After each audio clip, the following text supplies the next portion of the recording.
अस्सलाम वालेकुम नाजरीन, मैं आरजू अंसारी आज आप लोगों को बताऊंगी वजू कैसे किया जाता है। मतलब वजू का एक एक चीज प्रैक्टिकल करके बताऊंगी। और वैसे भी मुझे कमेंट आया था, साहिल टेलर ने कमेंट किया था, आरजू आप हमें बताएं वजू कैसे बनाया जाता है, उसका प्रैक्टिकल करके बताएं। तो आज इसी टॉपिक पे वीडियो है। तो वजू करने के लिए सबसे पहले आपको लेना है पाक साफ बर्तन और उसमें पाक साफ पानी। अब ये हमने ले लिया है। वजू में 4 फर्ज होते हैं। पहला चेहरा धोना, पेशानी की बाल से लेकर ठुड्डी के नीचे तक, एक कान की लौ से दूसरे कान की लौ तक।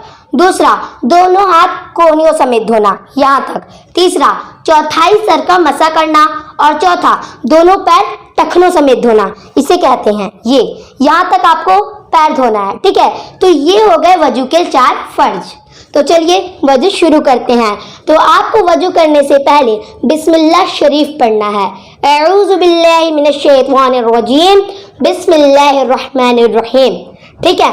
अब हम पहले तो हाथ में पानी लेंगे, देखिए इस तरह। अब उसके बाद फिर इस तरह ऐसे यहाँ तक हमें हाथ धोना, ये अब यहाँ तक हम हाथ धो लेते हैं। पहला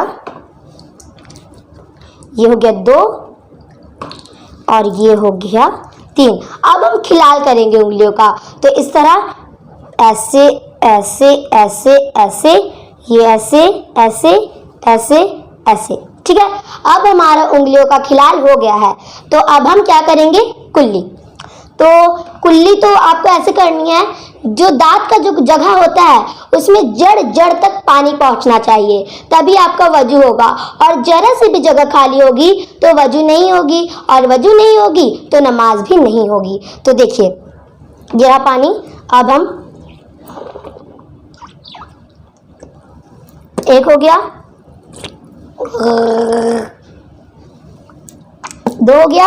अब हम ये तीसरे में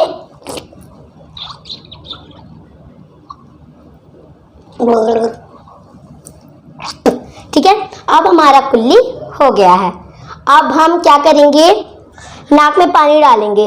नाक में पानी आपको इस तरह डालना है कि ये जो नाक का नरम बासा है ये यहाँ तक पूरा पानी पहुँचना चाहिए। तो ये देखिए ऐसे, ठीक है। अब ये दूसरा और तीसरा, ठीक है।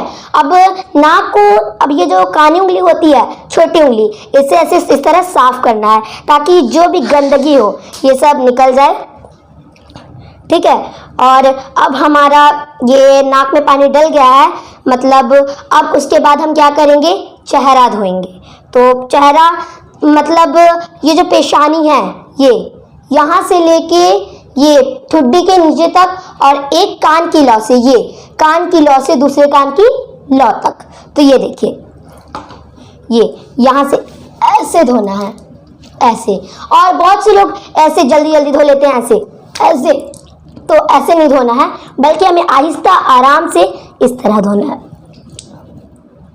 ये ठुड्डियों के नीचे तक, ये देखिए। और ये जो कान है यहाँ से लेके इसकी लौ तक, ठीक है। ये हमारा 2 हो गया है और ये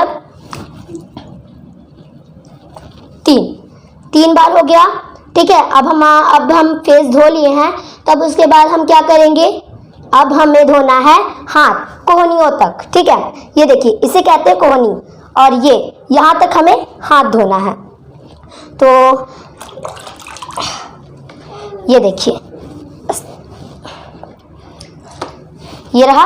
अब बहुत से लोग तो ऐसे धोते हैं, ये यहाँ से इधर से धोने लगते हैं हाथ, मगर सही तरीका है कि इधर से शुरू करते हैं।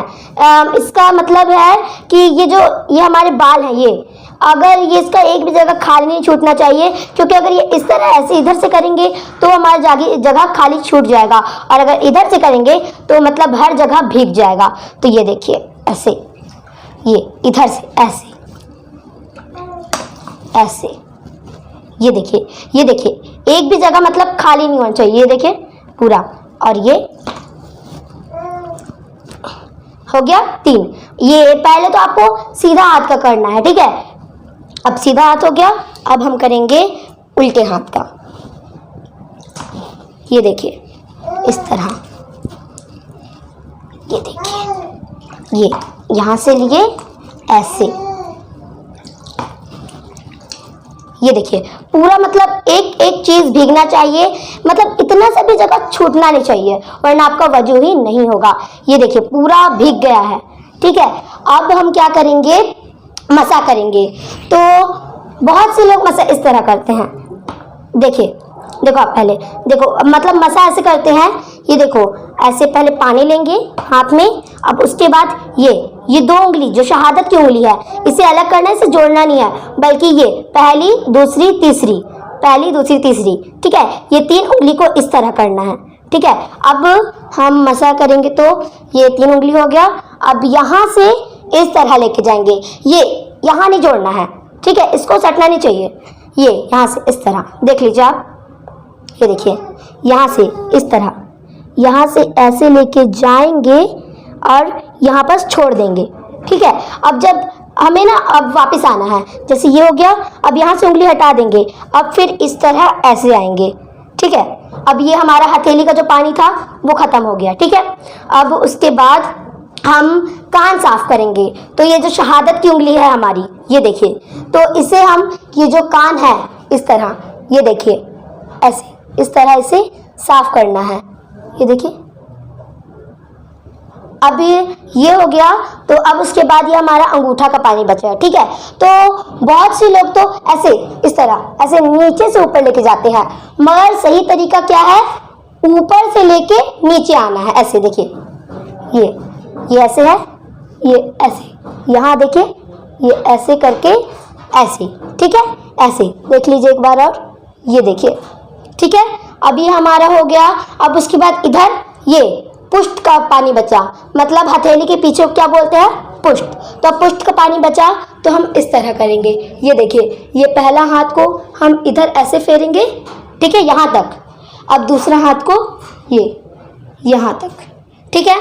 और अब हमारा वजू मतलब मसा हो गया है, तो अब हम क्या करेंगे, रुकिए मैं दुपट्टा ओढ़ लूँ उसके बाद बताती हूँ। ये देखिए, तो अब हम क्या करेंगे, पैर धोएंगे। अब हम पैर तो टखनों समेत धोएंगे, ये जो इतना धोना मतलब इतना चाहिए, ठीक है, इतना धोना जरूरी है। तो ये देखिए हम पानी लेंगे, उसके बाद अब पैर में ये देखिए इस तरह, ये पीछे का भी पूरा भीगना चाहिए, ये देखिए। और जब हम पैर धोएंगे तो हमें उंगलियों का मतलब ये जो पैर की उंगली है ये इसका खिलाल भी करना है। तो ये देखिए ऐसे, इसका ये ऐसे ऐसे ऐसे। तो अब हमारा पैर भी धुल गया है, तो अब हम ये वाला पैर धोएंगे।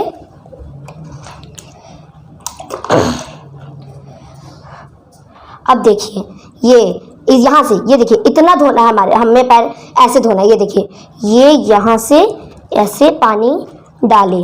तो ये देखिए एक भी जगह सूखा नहीं बचा, हमारा सब भीग गया है। अब फिर से खिलाल करेंगे, ये देखिए ऐसे ऐसे ऐसे ऐसे, ठीक है। अब हमारा उंगलियों का पैर मतलब पैर की उंगलियों का खिलाल भी हो गया है, और अब हमारा वजू पूरा मुकम्मल हो गया है। तो उम्मीद करती हूँ जो मैंने समझाने की कोशिश की वो आप लोग समझ गए होंगे, और कमेंट में बताइए ये वीडियो आपको कैसी लगी, और आपको समझ में आ ही गया होगा कि वजू कैसे बनाया जाता है। तो तब तक के लिए शुक्रिया।